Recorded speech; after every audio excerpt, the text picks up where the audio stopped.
दोस्तों, सबसे पहले सब्सक्राइब करें, नोटिफिकेशन बेल दबाएं और सबसे पहले वाली ऑप्शन ऑल करें, जिससे हमारी आने वाली नई वीडियो की नोटिफिकेशन आपको फ़ौरन मिल जाएगी। जय श्री राम भक्तों, सुबह की वीडियो में जो हमने आपसे प्रश्न पूछा था कि बलराम जी की पत्नी का क्या नाम है, तो उसका उत्तर है बलराम जी की पत्नी का नाम रेवती है। चलिए आज की कथा श्रवण करते हैं। आज की कथा है राजा का मंत्री की पत्नी पर आसक्त होना। आइए कथा श्रवण करें। किसी नगर में वीरसेन नाम का श्रेष्ठ राजा राज करता था। उसकी राजधानी श्रावस्ती थी। श्रावस्ती में एक धनी वैश्य भी रहता था, जिसकी एक बहुत ही सुंदर पुत्री थी। उसे देखकर लोगों में एक उन्माद जैसा छा जाता था, अतः लोग उसे उन्मादी कहते थे। वहां के राजा ने भी उन्मादिनी के विषय में सुन लिया था। सुंदर कन्याओं पर पहला अधिकार राजा का ही माना जाता था, अतः राजा से पूछे बिना उन्मादिनी का पिता किसी दूसरे से उसका विवाह भी नहीं कर सकता था।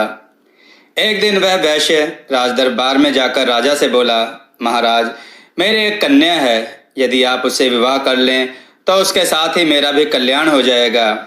हम इसका उत्तर कुछ समय बाद देंगे, राजा ने उससे कहा। वैश्य के लौट जाने पर राजा अपने पुरोहितों से बोला, आप इस वैश्य की कन्या को देखकर हमें बताएं कि वह मेरे योग्य है अथवा नहीं। पुरोहित उस कन्या को देखने गए तो उनमें भी उन्माद छा गया। उन्होंने विचार किया कि ऐसी कन्या से विवाह करने पर राजा सब कुछ छोड़कर उसके पीछे उन्मत्त हो जाएगा, अतः ऐसी कन्या से राजा का विवाह नहीं होना चाहिए। सभी ब्राह्मणों का यही मत था। वे राजा के पास जाकर बोले, महाराज, वह कन्या देखने में तो सुंदर है, किंतु उसके लक्षण शुभ नहीं हैं।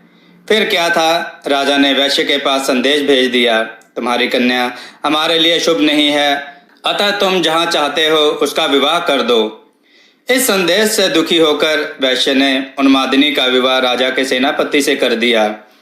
एक बार राजा की सवारी कहीं जा रही थी। उन्मादिनी ने राजा को अपने रूप के दर्शन कराने का निर्णय लिया। राजा जब उसके घर के पास से गुजरा तो वह अपनी खिड़की पर खड़ी हो गई। उस पर दृष्टि पड़ते ही राजा काम के आवेग से उन्मादित हो गया। राजा ने उसके विषय में पता लगाया तो ज्ञात हुआ कि वह उसी वैश्य की पुत्री है जिसे उसने अस्वीकार कर दिया था। उन्मादिनी की याद ही राजा को उन्मादित करने लगी। सेनापति को राजा की अस्वस्थता का पता लगा तो वह उसके पास गया और बोला, महाराज, आप चिंतित ना हो, उन्मादिनी आपकी दासी ही है, आप उसे अपना लें। अब वह तुम्हारी पत्नी है, ऐसा नहीं हो सकता। राजा ने कहा, महाराज, आपके लिए मेरी पत्नी तो क्या, अपने प्राण भी दे सकता हूँ। इसके उपरांत आप उसे अपना लें। नहीं नहीं, ऐसा उचित ना होगा। तुम उसे त्याग भी दो तो भी वह परस्त्री ही कही जाएगी। मैं उसे कदापि नहीं अपना सकता। उसे त्यागने के कारण तुम्हें पाप तो लगेगा ही, साथ ही दंड भी मिलेगा। कुछ दिन बाद इसी कामविरह में राजा की मृत्यु हो गई। वस्तुतः राजा लोगों के लिए काम पर विजय पाना बड़ा कठिन होता है। कोई वेला ही राजा सच्चरित्र होता है। भक्तों, आज हम उनके नाम लेंगे जिन्होंने वीडियो में हमारे सवालों के सही जवाब दिए हैं। तो चलिए शुरू करते हैं।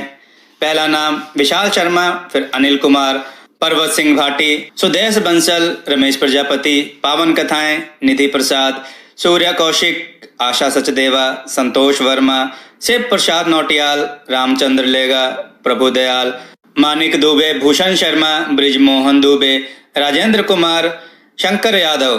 तो ये थे उनके नाम जिन्होंने सही जवाब दिए थे। आप भी सही जवाब देकर अपने नामों को यूं ही कथा में सुन सकते हैं। भक्तों, आपको यह कथा कैसी लगी, अपने विचार और सुझाव कमेंट में जरूर दें। हमारी कथाओं को लाइक करें, हमारे चैनल को सब्सक्राइब करना ना भूलें और हमारी कथाओं को शेयर जरूर करें, जिससे लोगों को अच्छा ज्ञान प्राप्त हो। जय श्री राम भक्तों।